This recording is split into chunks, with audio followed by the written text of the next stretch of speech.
the UFL might be in some trouble. The UFL is a football league that plays in the spring. It's currently entering in its second season, but it does have a bit of history, however. The UFL formed after two other spring leagues decided to merge. One, a reboot of the XFL, the other a reboot of the USFL. Both of these leagues had been tried and unfortunately failed. The USFL originally formed in 1984 and played 3 seasons. It folded after that because it actually decided that it wanted to move into the normal football window of fall-winter to compete with the NFL. This ultimately ended up being its downfall.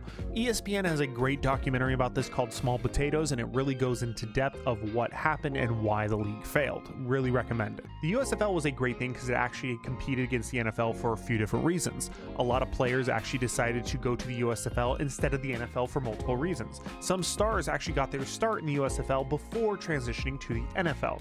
It also made the NFL change some rules about celebrations and other things like that. Let's put it this way, the league had the nickname the No Fun League back then. So with the USFL, it actually made it better and made it more fun for the fans and players. The XFL was also a spring football league that started in 2001, but it only played 1 season. After that, the league folded. It was founded and owned by Vince McMahon, and it just never really took off. However, even though both leagues didn't work out in the past, they decided to reboot the leagues, the XFL in 2020 and the USFL in 2022. In March of 2024, both leagues came to an agreement to merge and become the UFL. 4 teams from each league would survive and move on to remain in the UFL. The other teams would fold. And after the merger, playing 1 season, the viewership was good. It was actually averaging about 850,000 viewers per game. This is a great thing for the league. Obviously, people are enjoying spring football. It fills that void between the Super Bowl and the start of the regular season. The UFL did so well that they announced that they were going to be around for a second season.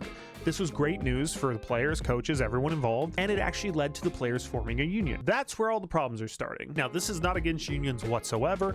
I am not on anyone's side, but this is where the problems are coming, just because 2 sides are trying to come together to make an agreement, and both sides want different things. On the player side, they obviously want to make the most money possible, and some of their requests are not insane. It looks like they were paid a $55,000 base salary for 2024, and they're looking for that pay increase. That makes sense. The other major thing I agree with the players is they want health coverage throughout the year. Again, something I agree with. They should be fully covered throughout the whole year. On the owner side, they want to make the most money possible, keep the league alive, pay the players, everything like that. But to grow the league, that takes time. They can't just start handing out money willy-nilly. However, the increase in pay as well as the health coverage did not seem to be enough according to the players. This led all 24 quarterbacks to sit out training camp. This is leading to rumors of strike and maybe not playing this season. And this is where my issue comes in. I am not saying I'm not on the player side. They shouldn't be getting what they want. But the issue is that there's only so much money to go around. This is not like the WNBA with the NBA, where the NBA subsidizes the WNBA. This is more like the National Women's Soccer League that funds itself. It is still in its infancy, but is growing. Last season, the National Women's Soccer League got 18.7 million viewers, and it looks like during the postseason it averaged 562,000 viewers, and their championship game almost got 1 million viewers. Now, this is great for their sport. It's obviously growing. This led to, in their collective bargaining agreement, that their salary will rise from $48,000 in 2025 to $82,000 by 2030. So within 5 years, they're expecting that much of an increase due to the numbers they're getting. And that's where I'm hoping the players and the owners can come together and meet in the middle here, because the number one thing that's going to sink a league is greed. And that's both for the players and the owners, because you need to understand that there's only so much money to go around. There used to be a time in this country where players played their sport and then in the offseason had to go get a real job. This is how it used to work, even in professional baseball, hockey, football, things like that. The sports weren't popular enough to warrant millions and millions and millions of dollars to pay these athletes because there wasn't that money to pay them. It grew over time into what professional sports is now.